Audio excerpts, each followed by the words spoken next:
Hey, it's Shana Meyerson with YOGAthletica in Los Angeles, California, here today to show you my bugaboo pose, Pasasana. For me, the most fun thing about Pasasana is simply the fact that my autocorrect wants to turn it into Pasadena. But besides that, I find this pose pure hell. So let's get into it, shall we? First things first. Pasasana requires that you can do malasana. Now, full malasana means feet together, heels on the floor, okay? Seen from another angle, feet together, heels on the floor. If you cannot get your heels to the floor, you need to wedge something under there, okay? So what you can do, for example, is roll up the front of your mat and put your heels on it that way, which will make it easier to find the squat. But I'm here to tell you that fake Pasasana, which is not a kosher cheat, being on the balls of your feet, heels up, is like 100 times easier than real Pasasana. So we're gonna work real Pasasana straight through hell. Okay, so let's assume that you've got a nice malasana. Here's the thing.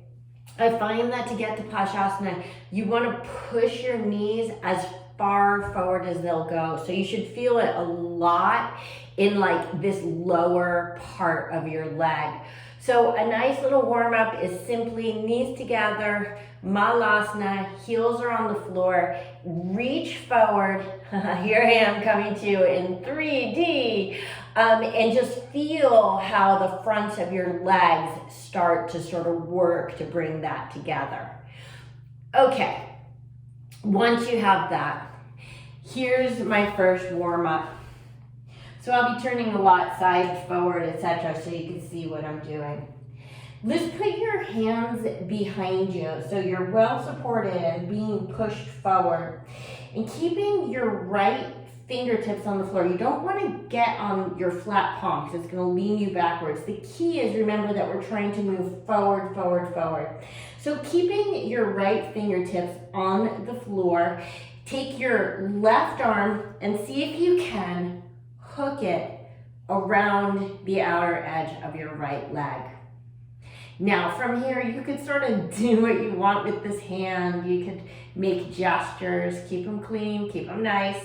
You can give yourself a little pat on the butt. But what I really like to do is to internally rotate the arm, reach back and grab the left ankle. So it just helps me to get a little bit of leverage. Seen from another angle, my right hand is pushing me forward. I take my left shoulder across and I wrap back. Now it doesn't really matter if my hand is grabbing my ankle or if I turn my palm backwards, because ultimately I have to get the grab, and you'll have to figure out for yourself which hand position works better for you. I'll tell you which one works better for me. Okay, so once you have that one, here's my big reveal. Normally I wouldn't give a big reveal this early in a video. However, as Beg and I created this kosher cheat, yes, I'm the one who decides what's kosher and not kosher, how to actually get a bind when you are unable to balance. So, check this out. I think I'm gonna face this way. I start in my malasana, and same as before, I'll take my left shoulder to my right leg, but notice that I just lifted my left heel a little bit. Don't worry, it's coming back down to the floor. I never cheat like that, but it's gonna help to accommodate this movement. I lift up, take my right hand on the floor, palm up. So what you'll see is that with my hand on the floor, it will keep me propped up so that when I reach around, I can get an actual bind and twist. However, I'm not falling backwards because my hand is holding me up. Now, you can also do this with the hand instead of upside down facing the other direction. Which side did I just do? Okay, so if I go in this way, let's say I want my hand to face down. If I want to play with that, I can do that as well. But notice that as I come in for the bind and I turn my hand upside down, the heels go flat to the floor. And my hands holding and pressing into the floor are keeping me suspended. Okay, one more time that same side, if I can remember which side that was, so you can see what the bind looks like. So again, if I come in this way, I put the hand either up or down, it doesn't really matter, pushing into that wrist for balance. I take my heels to the floor and kosher cheat, fake Pasasana. Congratulations. Okay, oh wait, don't go. Okay, that's not the whole thing, that's the fake thing. That's the kosher cheat. Now let's get into the real kosher pose. Okay, when I'm coming into this pose, here's a nice little thing for you foot fetish people. Notice how toes fit really nicely together like puzzle pieces right here. So see if I go like this, there's like that little space in there. Okay, but if I go like this, they click together.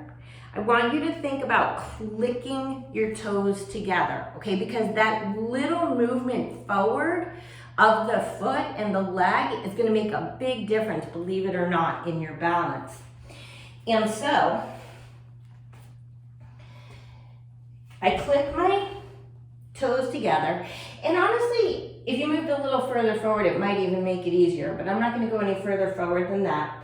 I lean, right? I want to get into this space, getting my knees as far forward as possible. Can you see how this left knee is further forward than my right knee? Okay, because I'm going to twist to the right.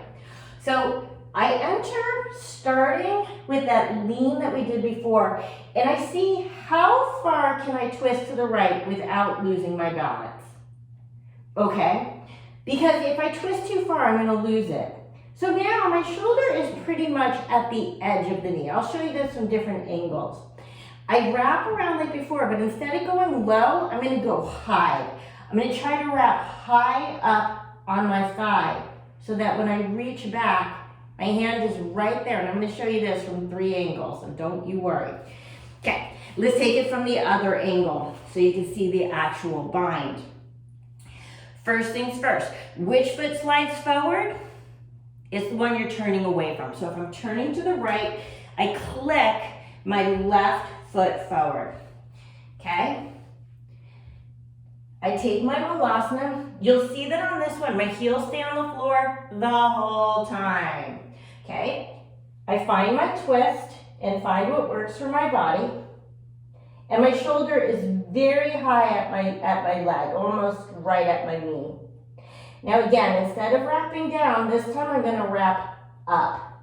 Why? Because arms are high, so it's going to be easier to find the bind from up high than below.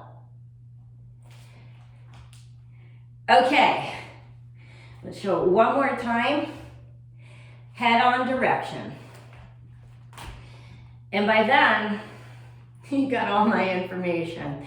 This is such a surprisingly difficult pose. I cannot for the life of me figure out why this is like the hardest pose that I work on a daily basis. Okay, so I got my little toe click. I reach forward, twist. So the reason I want you to see it from this direction is so you can see how high I'm going to be at this leg. So you see, my shoulder is just barely to the edge. It's not down here. It's just very, very high. I reach around, reach behind, and bind. Woohoo! Woo! That is such a hard one for me. Tell me in the comments below if it's not a hard one for you, because if you got a secret that I don't know, I want to hear it. Don't forget also, you can get full-length classes. That means not just learning poses like this, but full-length classes if you join as a member of this channel. I'm uploading 2 classes a month, one short, meaning less than an hour, and one long, meaning more than an hour. Sometimes way more than an hour. But these classes will build all the skills you need to do anything that I am teaching on YouTube, and also things I haven't quite yet taught on YouTube. This is Shana Meyerson with YOGAthletica in Los Angeles, California, wishing you an awesome day.